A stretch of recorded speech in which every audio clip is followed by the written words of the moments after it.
UPPL খুব সুন্দৰভাৱে আৰু আমাৰ UPPL দল ইতিমধ্যে প্ৰস্তুতি সম্পূৰ্ণ কৰিছে। ইতিমধ্যে আমাৰ বুথ পৰ্যায়ত বুথ অভিযান ইতিমধ্যে কমপ্লিট কৰিলোঁ। আমাৰ ইতিমধ্যে প্ৰাইমাৰী কমিটি, ব্লক কমিটি আৰু জিলা পৰ্যায়ত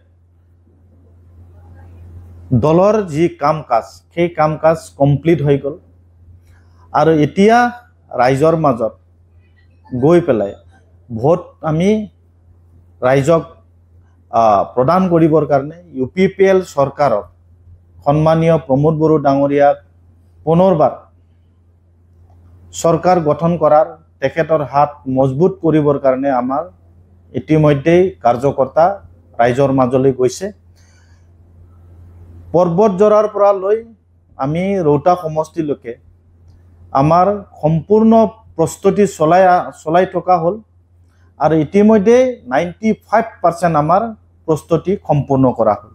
আঞ্চলিকতাবাদ সদায় অসমৰ কাৰণে বিটিআৰ অঞ্চলটোৰ কাৰণে প্ৰায়ৰিটি এতিয়াও আছে, অসমতো আছে।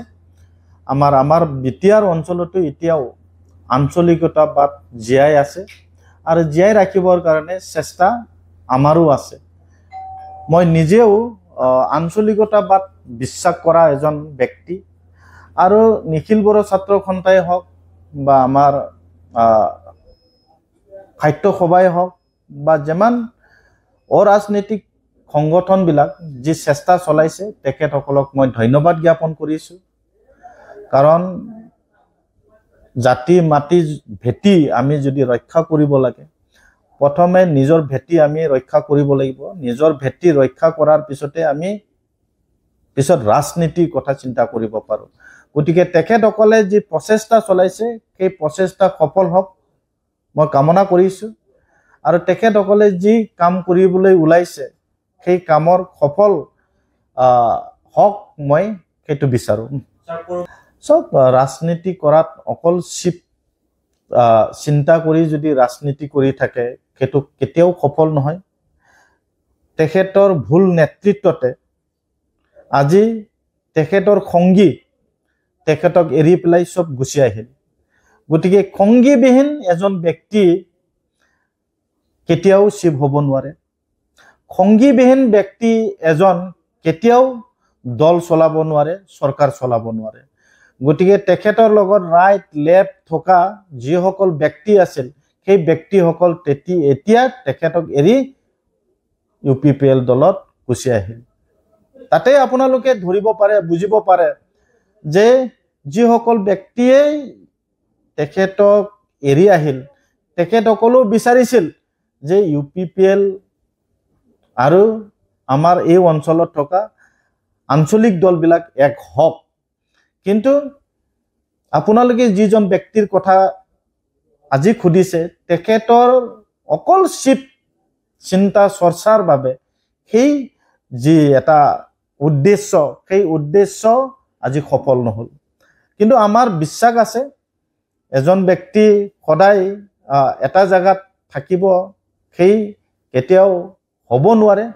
গতিকে আহি থকা দিনত আমি আশা কৰিছোঁ বিটিআৰটো ৰক্ষা কৰাৰ স্বাৰ্থত এই অঞ্চলৰ সকলো জাতি জনগোষ্ঠীক সুৰক্ষা দিয়াৰ স্বাৰ্থত আমি বা সন্মানীয় প্ৰমোদ বড়ো ডাঙৰীয়াৰ যি চিন্তা চৰ্চা বা তেখেতৰ যি ভিজন আৰু মিছন সেয়াই নিশ্চয় সফল হ'ব। হাগ্ৰামা মহিলাৰী জেলত যাব বা জেলত পঠিয়াম সেই কথা নিশ্চয় আমি কৈছিলোঁ। কিন্তু ইমান এনেকুৱা নহয় যে 3 বছৰতে জেলত যাব লাগিব, 4 বছৰত জেলত যাব লাগিব।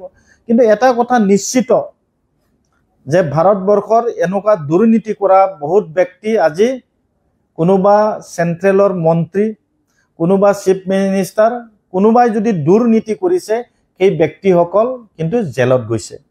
আমাৰো বিশ্বাস আছে 4 বছৰ নহয়, অনাগত দিনত এদিন হ'লেও যিজন ব্যক্তিক আপোনালোকে কথা কৈছে তেখেত যে জেলত যাব লাগিব সেইটো নিশ্চিত। গতিকে আমাৰো বিশ্বাস আছে প্ৰশাসনৰ ওপৰত, সেই সংস্থাটোৰ ওপৰত আমাৰো বিশ্বাস আছে যে সংস্থাটোৱে তেখেতক যি দুৰ্নীতি, তেখেতে কৰি থোৱা যি অপশাসন আৰু তেখেতে যে কৰি গ'ল যে ২৯০০ কোটি টকাৰ যি কেলেংকাৰী, যি ধাৰ, সেই ধাৰৰ তেখেতে এনচাৰ দিব লাগিব। আৰু এনচাৰ যদি দিব নোৱাৰে তেখেতে, তেতিয়াই কিন্তু ৰাস্তা খোলা হৈ থাকিব।